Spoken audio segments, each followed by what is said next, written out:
सूरह सजदा मक्का मुकरमा में नाजिल हुई, मगर आयत नंबर 16, 17, 18, 19 और 20 यानी 16, 17, 18, 19 एंड 20 तक मदीना मुनव्वरा में नाजिल हुई। इसमें 30 यानी 30 आयतें और 3 यानी 3 रुकू हैं।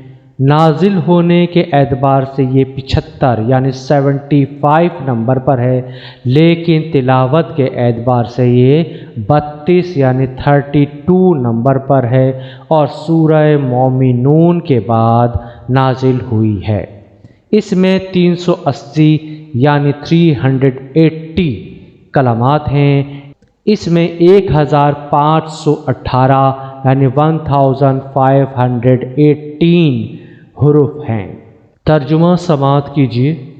अल्लाह के नाम से शुरू करता हूँ जो बड़ा मेहरबान निहायत रहम करने वाला है। अलिफ लाम मीम। ये नाजिल की हुई किताब है, इसमें कोई शुबा नहीं, खुदावंद आलम की तरफ से है। क्या वो कहते हैं कि इस शख्स ने इसको खुद घड़ लिया है, बल्कि ये हक है आपके रब की तरफ से, ताकि आप उन लोगों को डरा दो जिनके पास आपसे पहले कोई डराने वाला नहीं आया, ताकि वो राह पर आ जाएं। अल्लाह ही है जिसने पैदा किया आसमानों और ज़मीन को और जो उनके दरमियान है 6 दिनों में, फिर वो अर्श पर कायम हुआ। उसके सिवा ना कोई तुम्हारा मददगार है और ना कोई सिफारिश करने वाला। तो क्या तुम ध्यान नहीं करते? वो आसमान से ज़मीन तक तमाम मामलात की तदबीर करता है, फिर वो उसकी तरफ लौटते हैं एक ऐसे दिन में जिसकी मिक़दार तुम्हारी गिनती से 1000 साल के बराबर है। वही है पोशीदा और ज़ाहिर को जानने वाला, ज़बरदस्त है, रहमत वाला है। उसने जो चीज़ भी बनाई खूब बनाई, और उसने इंसान की तख्लीक की इब्तिदा मिट्टी से की, फिर उसकी नस्ल हकीर पानी के खुलासे से चलाई, फिर उसके आज़ा दुरुस्त किए और उसमें अपनी रूह फूंकी, और तुम्हारे लिए कान और आँखें और दिल बनाए।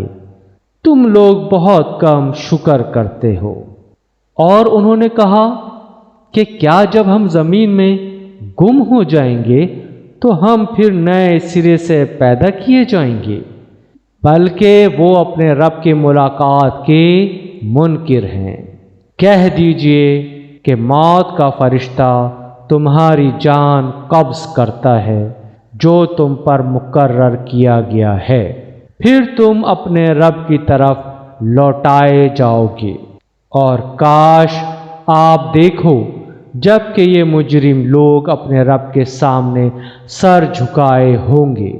ए हमारे रब, हमने देख लिया और हमने सुन लिया, बस आप हमको वापस भेज दीजिए कि हम नेक काम करें।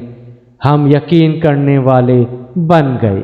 और अगर हम चाहते तो हर शख्स को उसकी हिदायत दे देते, लेकिन मेरी बात साबित हो चुकी कि मैं ज़रूर जहन्नुम को जिन्नात और इंसानों से भर दूंगा।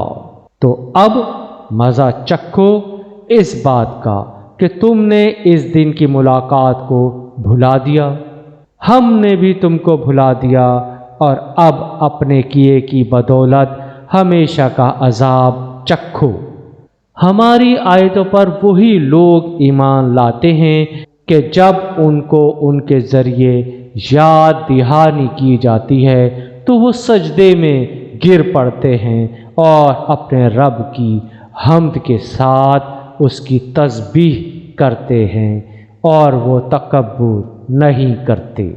उनके पहलू बिस्तरों से अलग रहते हैं, وہ اپنے رب کو پکارتے ہیں ڈر سے اور امید سے، اور جو کچھ ہم نے ان کو دیا ہے اس میں سے خرچ کرتے ہیں۔ تو کسی کو خبر نہیں کہ ان لوگوں کے لیے ان کے اعمال کے صلے میں آنکھوں کی کیا ٹھنڈک چھپا رکھی گئی ہے۔ تو کیا جو مومن ہیں وہ اس شخص جیسا ہوگا جو نافرمان ہے؟ دونوں برابر نہیں ہو سکتے۔ جو لوگ ایمان لائے اور انہوں نے اچھے کام کیے تو ان کے لیے جنت کی قیام گاہیں ہیں، مہمان نوازی کے طور پر ان کاموں کی وجہ سے جو وہ کرتے تھے۔ اور جن لوگوں نے نافرمانی کی تو ان کا ٹھکانہ آگ ہے۔ وہ لوگ جب اس سے نکلنا چاہیں گے تو پھر اسی میں دھکیل دیے جائیں گے، اور ان سے کہا جائے گا کہ آگ کا عذاب چکھو جس کو تم جھٹلاتے تھے، اور ہم ان کو بڑے عذاب سے پہلے قریب کا عذاب ضرور چکھائیں گے، شاید کہ وہ باز آ جائیں۔ اور اس شخص سے زیادہ ظالم کون ہوگا جس کو اس کے رب کی آیتوں کے ذریعے نصیحت کی جائے پھر وہ ان سے منہ موڑے۔ ہم ایسے مجرموں سے ضرور بدلہ لیں گے۔ اور ہم نے موسیٰ علیہ السلام کو کتاب دی تو آپ اس کے ملنے میں کچھ شک نہ کریں، اور ہم نے اس کو بنی اسرائیل کے لیے ہدایت بنایا، اور ہم نے ان میں پیشوا بنائے جو ہمارے حکم سے لوگوں کی رہنمائی کرتے تھے جبکہ انہوں نے صبر کیا، اور وہ ہماری آیتوں پر یقین رکھتے تھے۔ بے شک آپ کا رب قیامت کے دن ان کے درمیان ان امور میں فیصلہ کر دے گا جن میں وہ آپس میں اختلاف کرتے تھے۔ کیا ان کے لیے یہ چیز ہدایت دینے والی نہ بنی کہ ان سے پہلے ہم نے کتنی قوموں کو ہلاک کر دیا جن کی بستیوں میں یہ لوگ آتے جاتے تھے؟ بے شک اس میں نشانیاں ہیں۔ کیا یہ لوگ سنتے نہیں؟ کیا انہوں نے نہیں دیکھا کہ ہم پانی کو چٹیل زمین کی طرف ہانک کر لے جاتے ہیں، پھر ہم اس سے کھیتی نکالتے ہیں جس سے ان کے چوپائے کھاتے ہیں اور وہ خود بھی؟ پھر کیا وہ دیکھتے نہیں؟ اور وہ کہتے ہیں کہ یہ فیصلہ کب ہوگا اگر تم سچے ہو؟ کہہ دیجئے کہ فیصلے کے دن ان لوگوں کا ایمان نفع نہ دے گا جنہوں نے انکار کیا، اور نہ ان کو مہلت دی جائے گی۔ تو ان سے اعراض کیجئے اور منتظر رہیے، یہ بھی منتظر ہیں۔